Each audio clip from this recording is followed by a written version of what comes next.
Hello friends, welcome to Priyaling style channel. Today நம்ம Priyaling style சேனலில் ரொம்பவே ஈஸியான டேஸ்டியான பிரெட் புட்டிங் ரெசிபி தாங்க பார்க்க போகிறோம். இந்த ரெசிபி பார்த்தீங்கன்னா பிகினர்ஸ் கூட ஈஸியாக பண்ணலாம். நீங்களும் கண்டிப்பாக ட்ரை பண்ணி பாருங்கள். சின்ன குழந்தைங்கள்லேருந்து பெரியவங்க வரையும் கேட்டு கேட்டு வாங்கி சாப்பிடுவாங்க.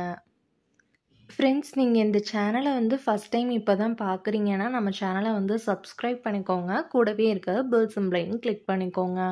அப்போனா தான் நான் போடுற வீடியோ டெய்லி நோட்டிஃபிகேஷனில் உங்களுக்கு வரும். இப்போ வாங்க இந்த பிரெட் புட்டிங் ரெசிபி எப்படி பண்ணுறதுன்னு போய் பார்க்கலாம். இந்த ரெசிபிக்கு பார்த்தீங்கன்னா நான் 6 மில்க் பிரெட் எடுத்திருக்கேன். இதுக்கு பதிலாக நீங்கள் கோதுமை பிரெட்டு கூட எடுத்துக்கலாம். ஆனால் டேஸ்ட்டு பார்த்தீங்கன்னா கொஞ்சம் வேறுபடும். இப்போ இந்த பிரெட்ல இருக்க சைடில் இருக்க பகுதியெல்லாம் எடுத்துருங்க. நம்ம ஒயிட் போர்ஷனை மட்டும்தான் எடுத்துக்க போகிறோம். ஃப்ரெண்ட்ஸ், நம்ம இந்த ஓர பகுதியெல்லாம் கட் பண்ணி வச்சுருந்தோம்ல, அதை வேஸ்ட்டு பண்ணாமல் ஃபேன் காற்றுல காய வச்சுட்டு ஒரு நாள் காய வச்சுருங்க. அதுக்கப்புறமா மிக்ஸி ஜாரில் அரைச்சிட்டிங்கன்னா பிரெட் க்ரம்ஸ் நமக்கு ரெடி ஆகிடும். சென்டராக இருக்க ஒயிட் போர்ஷனையும் இப்போ கட் பண்ணிக்கலாம். இப்போ இதை மிக்ஸி ஜாரில் சேர்த்து பல்ஸ் மோடில் 30 செகண்ட் அரைச்சிக்கங்க. இந்த மாதிரி பவுடர் ஆனதுக்கப்புறமா இதை ஒரு ஓரமாக வச்சுக்கலாம். நெக்ஸ்ட்டு இதுக்கு பார்த்தீங்கன்னா வெண்ணிலா கஸ்டர்ட் பவுடர் தான் எடுத்திருக்கேன். 1 கப்பு எடுத்திருக்கேன். இது பார்த்தீங்கன்னா டிபார்ட்மெண்ட் ஸ்டோர்லேயே நமக்கு கிடைக்கும்.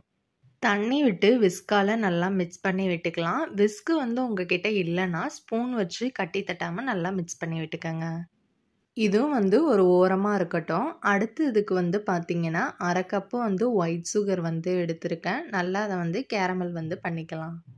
இப்போ நமக்கு பார்த்தீங்கன்னா கொஞ்சம் கொஞ்சமாக கலர் சேஞ்ச் ஆகிருக்கு. இன்னுமே பார்த்தீங்கன்னா தேன் கலருக்கு சேஞ்ச் ஆகிருக்கணும். இப்போ பாருங்கள், தேன் கலருக்கு வந்துருச்சு. இப்போ ஃப்ளேமை ஆஃப் பண்ணிக்கலாம். எதில் இந்த புட்டிங் பண்ண போகிறோமோ அதில் இந்த கேரமல் ஊற்றிக்கலாம். நான் பார்த்தீங்கன்னா கேக் ட்ரேயில் தான் பண்ண போகிறேன். உங்ககிட்ட கேக் ட்ரே இல்லைன்னா கிண்ணத்தில் கூட நீங்கள் பண்ணிக்கலாம். 1/2 கப்பு ஃபில் க்ரீம் மில்க் எடுத்திருக்கேன். இதில் பார்த்தீங்கன்னா தண்ணி எதுவுமே சேர்க்கலை. 1/2 கப்பு ஒயிட் சுகர் சேர்த்துருக்கேன். சர்க்கரை நல்லா கரையிற அளவு மிக்ஸ் பண்ணி விட்டுக்கோங்க.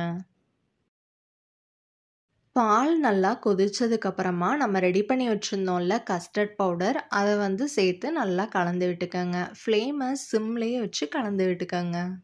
இந்த கஸ்டர்ட் பவுடர் நம்ம கரைச்சி வச்சுருந்தோம்ல, அதை பாலில் சேர்க்கும் போதே பார்த்தீங்கன்னா கொஞ்சம் கொஞ்சமாக இது கெட்டியாயிரும். இந்த அளவுக்கு கெட்டியானதுக்கப்புறமா ஃப்ளேமை ஆஃப் பண்ணிக்கோங்க.